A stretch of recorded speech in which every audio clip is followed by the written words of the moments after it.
Hi guys, my name's Barry and welcome back to the channel and welcome to my Conjuring universe ranking video. I'm going to be ranking all 8 movies in the Conjuring universe. Like I said at the very beginning of my reviews, I will not be including The Curse of La Llorona in this because it's not a part of the universe, and the director has already stated that it's also not part of the universe. So that's not going to be included, it's just going to be the other 8 movies in this universe. And at number 8 is The Nun from 2018. That comes dead last. The reason for that is because the story went nowhere, to be honest. There was just a lot of jump scares in the movie, and if I'm also being honest, it was a very dark film. I couldn't see a lot of it. I've watched it on Blu-ray, I've watched it on 4K, I've watched it in the cinema, and it's just a very, very dark movie. Not a lot happens in it. It just seems to be some sort of setup for something that didn't happen, as well as having Valak in there as being the main villain should have been one of the best things to happen. And I think the box office said that as well, because the movie made like $52 million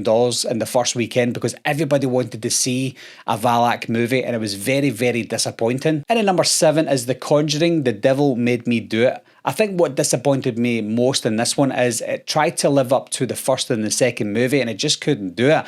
And they introduced that voodoo aspect that I mentioned that I didn't like at all. When you're doing a movie with the Warrens, I think you have to draw that line between reality and make-believe, and I know that is a make-believe franchise, but at the same time you want a bit of realism, especially when the Warrens are included, because it's supposed to be stories that are based on the true case files of the Warrens. But if you're going to introduce voodoo and things like that, people who did believe just won't believe anymore. So I think it takes it way out of its comfort zone in this movie. That may be something that they knew they were trying to do, but it just didn't work for me. Having the court case in there, having the guy that was he a werewolf? I have no idea. It didn't make sense for most of the film, and it went into that realm like The Nun, whereas it replaced the good old-fashioned build-ups to the cheap jump scares, and it just didn't work. And at number 6 is The Nun II, the newest entry in the franchise. And I did mention in my review that it wasn't a bad film. It was actually okay. Still a lot of jump scares, still a lot of cliches within it, but there was something in there that I enjoyed the characters more. I got behind the characters more. The story, although it was a lot of rubbish most of the time, it was a lot more easier to follow than the previous Nun film, and it did have that MacGuffin in it that I mentioned before, something that you're like, okay, just give us what you want.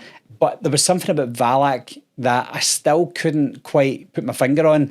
I wanted to see more of Valak. They kept Valak hidden. I don't know if that was a creative decision, but it just didn't really work without more Valak. I can't even remember if there was more Valak in this one than there was in the previous one, but there just wasn't enough of her, and because of that, I just didn't really enjoy it. And at number 5 is Annabelle Comes Home. This is the third movie in the Annabelle franchise. Now, this one was actually really good, but there was something about it similar to some of the movies in the franchise where this was set before the events of The Conjuring 2, for example, so I knew that nothing bad was going to happen to Judy. Everything was going to be hunky-dory at the end of the movie, and also the movie felt like product placement for future Conjuring movies, where you see characters within this film where they could go, oh, this could be the next Valak, this could be the next Annabelle. So it just felt like product placement more than having a storyline. And at number 4 is Annabelle, the first one. Now, this one is very underrated in my eyes because a lot of people didn't like it,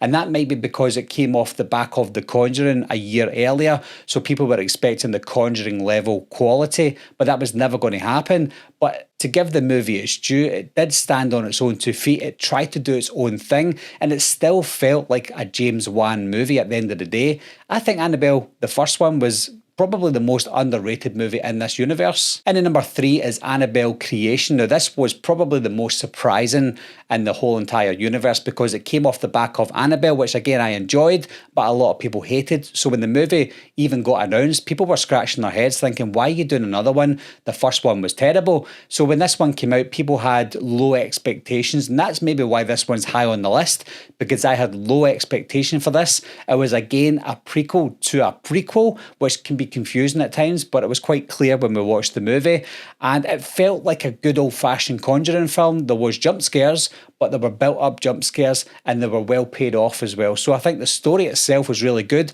It really gave us an insight of the introduction to Annabelle. I think maybe they tried to fix a few things for the lore of Annabelle, and I think with this one, it really worked. And at number 2 is The Conjuring Part 2, where I think it's very close between this one and the number 1 on the list. But I think what makes this number 2 and not quite the best is because of the story itself. I think the story, because I'm from the UK, I know that this story was a hoax. So when the movie came out, when I was watching it, I was trying to suspend disbelief, of course, but at the same time, in the back of my mind, I'm just like, this is a hoax. Why are we even entertaining this story? But at the same time, it was an enjoyable story. Within this story, even though we know it's a hoax, I think James Wan got the story correct, because within it, they were questioning themselves, they were questioning the family that were haunted as well.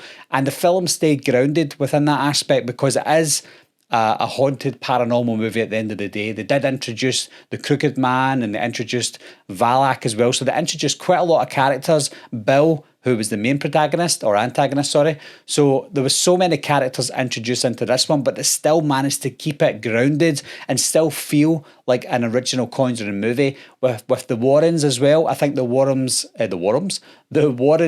relationship really flourished in this one, because you got the feeling that they were just so tight together. Nothing could stop them as long as they were together. The acting was great. The sound effects were great. Everything about this movie was great. It just didn't get that number 1 spot. And at number 1 is, of course, the first one, The Conjuring from 2013. Everything that I loved about The Conjuring 2 is similar to The Conjuring 1, only this time I went into this movie blind. I didn't know anything about the Perrin family. I don't know how true to the real story was in The Conjuring, but I didn't need to know that, and I didn't want to know that either, because I wanted to just enjoy the movie for what it was. I was sick of haunted house movies at this point, because they were all really bad. There was some sort of voodoo curse aspect that they need to do to break the curse so it can go away. Very unrealistic, and I didn't really like that type of film. But then The Conjuring came along. The trailer sold me straight away. So when I watched the film, I had kind of low expectations, although it did look great. And when I watched the movie, it was absolutely incredible. Everything that I wanted to see in a haunted house movie, I got with The Conjuring. Great build-up scares, great family dynamic, amazing acting, really well-directed film. The sound effects, everything about this film was top-notch. This is one of the best scary haunted house movies of all time, and that is why this is number 1 in my Conjuring Universe ranking.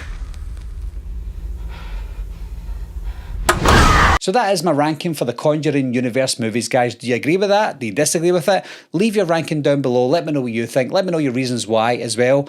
And I'll talk to you soon. Bye-bye. I'll be right back. What are you waiting for, huh? Coming to get you, Barbara. Ever played Skin the Cat?